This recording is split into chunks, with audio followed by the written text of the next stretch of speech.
అందరికీ అక్షయ తృతీయ శుభాకాంక్షలు. అక్షయ తృతీయ అంటే ఆ రోజు జరిగిన సంఘటనలు ఏంటిది పురాణంలో అనేసి మనం తెలుసుకుందాం. పరశురాముని జన్మదినము ఇదే రోజు. కృతయుగం ఆరంభం అయిన రోజు కూడా వైశాఖ శుద్ధ తదియ రోజునే అని విష్ణు పురాణంలో ఉంది.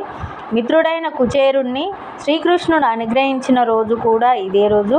పవిత్ర గంగా నది భూమిని తాకిన పర్వదినం కూడా ఇదే. అజ్ఞాతవాసంలో ఉన్న పాండవులకు సూర్యుడు అక్షయపాత్ర ఇచ్చిన రోజు కూడా ఇదే అన్నమాట.